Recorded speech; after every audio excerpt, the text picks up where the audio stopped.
के साथ वो कर रहे हैं। નવસારી જિલ્લાના અંતરિયાળ વિસ્તારના લોકોની 78 વર્ષ બાદ માંગ સંતોષાઈ છે। વાટી અને કાળાઅંબા વચ્ચે અંબિકા નદી ઉપર 16 કરોડ રૂપિયાના ખર્ચે નવો પુલ બનશે। રાજ્યના આદિજાતિ મંત્રી નરેશ પટેલ અને વલસાડના સાંસદ ધવલ પટેલના હસ્તે નવા બનનારા પુલનું ખાતમુહૂર્ત કરવામાં આવ્યું। ઝી 24 કલાકે પણ લોકોને પડતી સમસ્યા અંગે અહેવાલ રજૂ કર્યો હતો। તો વલસાડના સાંસદ ધવલ પટેલે વાટી ગામના લોકોને ચૂંટણી પહેલા 2 વર્ષમાં પુલ બનાવવાનું વચન આપ્યું હતું, જે બાદ આજે પુલનું ખાતમુહૂર્ત કરવામાં આવ્યું છે। વાટી કાળા અંબા વચ્ચે અંબિકા નદી ઉપર પુલ બનાવવાથી 3 જિલ્લાના વેપારને પણ વેગ મળશે। વાટી આસપાસના વિસ્તારમાં થતી ખેત પેદાશો અને પશુપાલકોને પણ પુલ બનતા મોટો ફાયદો થશે, જેથી વાટી કાળા અંબા સાથે આસપાસના ગામડાઓના લોકોમાં પણ ખુશી જોવા મળી હતી।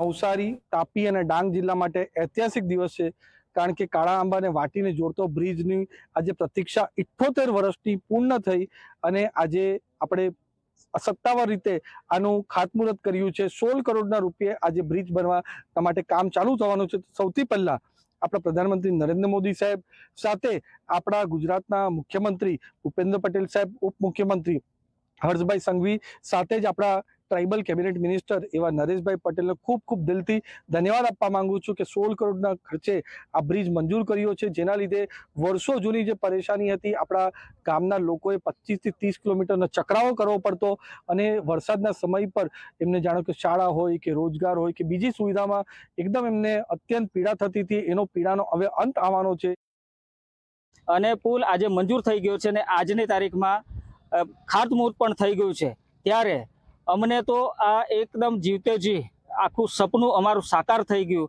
અને એની એટલી બધી ખુશી આજે છે કે અમે હવે પછી 15 થી 17 મહિના પછી આ પુલ પરથી બાજુના ગામમાં 3 કિલોમીટરનો જે અંતર છે એ અમે સર કરશું અને 15 થી 25 કિલોમીટરનો ચકરાવો અમારો ઘટશે અને અમારા તાલુકા સ્તર સુધી અમારે જવું હોય તો અમે 15 થી 20 મિનિટમાં તાલુકા સુધી પહોંચી શકીશું।